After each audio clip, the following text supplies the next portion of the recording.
नमस्कार मंडळी. तुम्हा सगळ्यांचं स्वागत टी आणि वाईब्स मध्ये. नाव बदलल्यामुळे थोडासा प्रॉब्लेम होत असेल तर त्यासाठी मला थोडंसं समजून घ्या. पण चॅनलला सबस्क्राईब केलं नसेल तर सबस्क्राईबही करून घ्या. त्यामुळे माझे येणारे नवीन नवीन व्हिडिओज, कथा, कविता तुम्हाला ऐकायला मिळतील.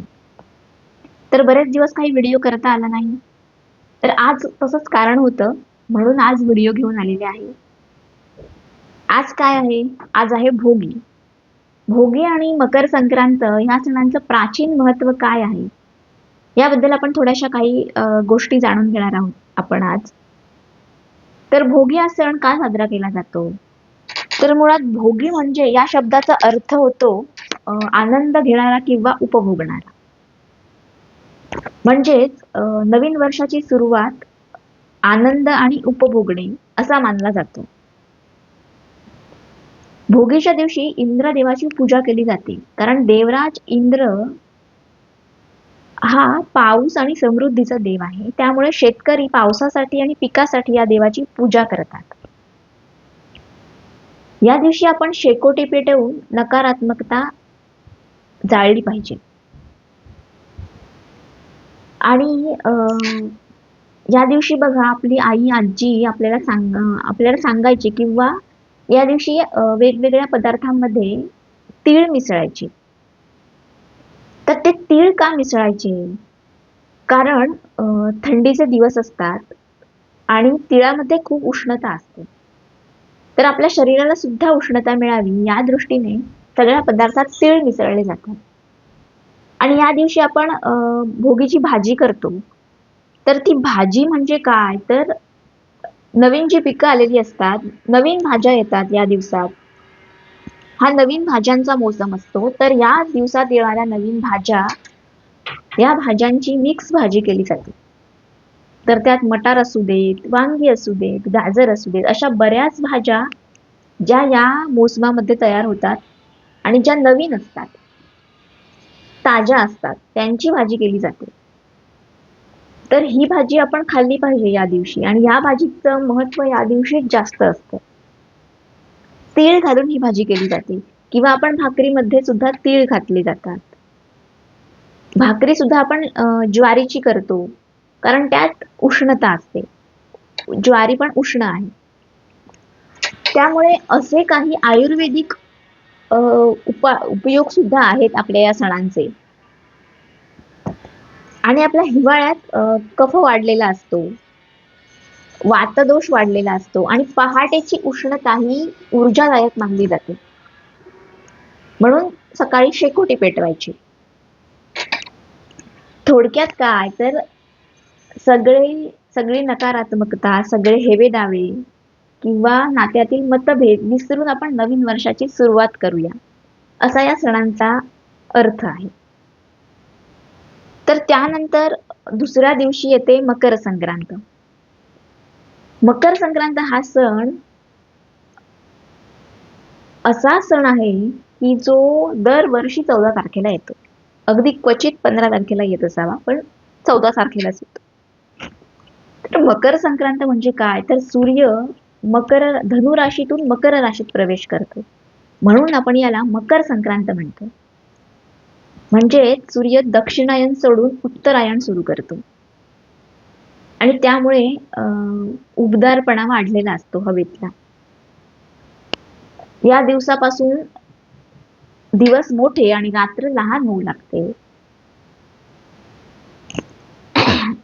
या दिवशी सूर्यदेवाची पूजा केली जाते. आणि या दिवसाचं महत्व म्हणजे तिळगुळ किंवा गुळाची पोळी. तर तिळामध्ये उष्ण गुणधर्म असतात आणि तीळ हे बलवर्धक असतात. आणि गूळ पचन सुधारतो किंवा रक्तशुद्धी करतो. त्यामुळे तिळगुळ आपण बनवतो किंवा गुळाची पोळी बनवतो.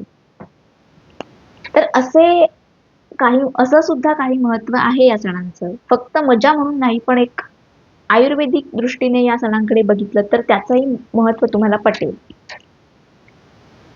तर अजून एक गंमत म्हणजे, आपण मकर संक्रांती दिवशी अजून एक गोष्ट म्हणजे आपण पतंग उडवतो.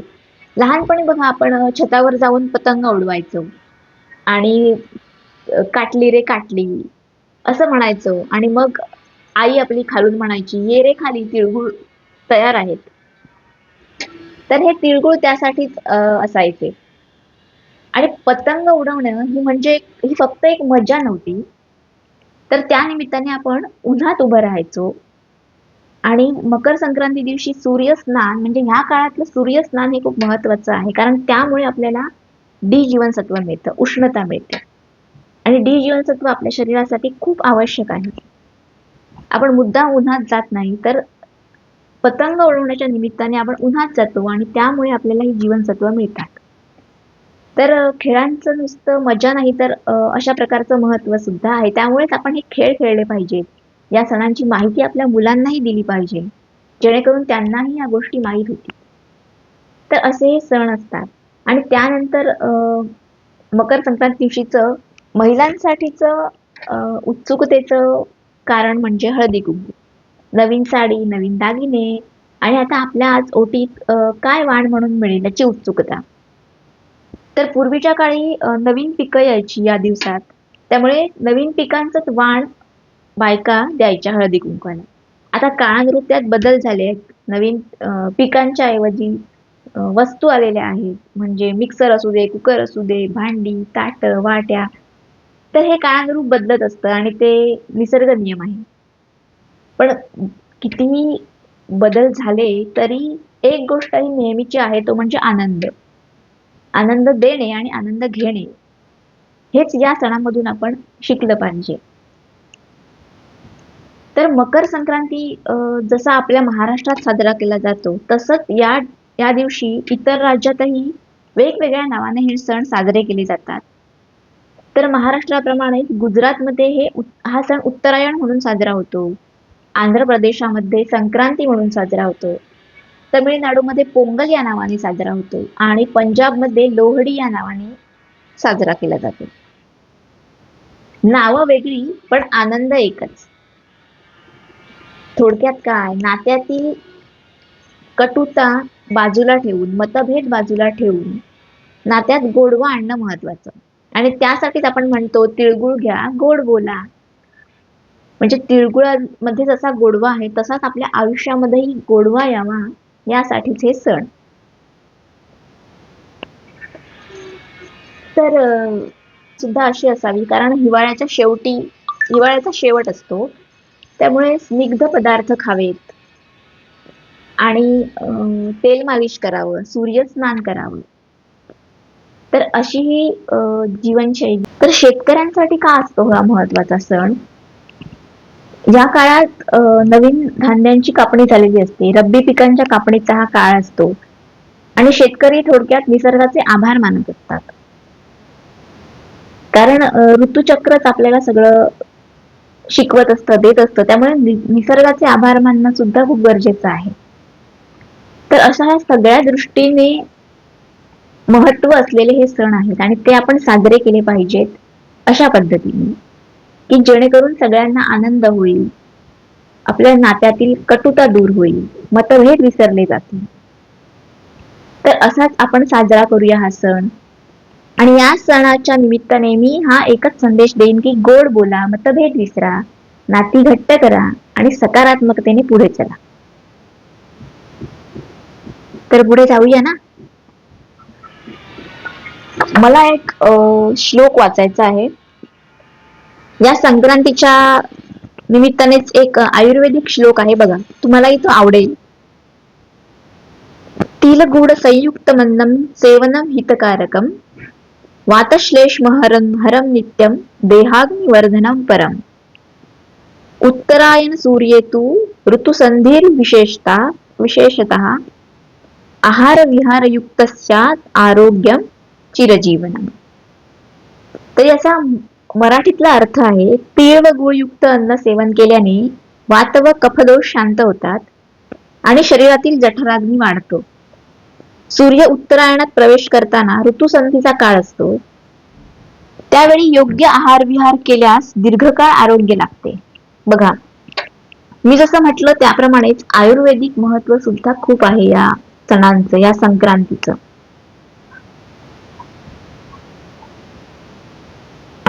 एक छोटीशी कविता आहे, खूप छान आहे.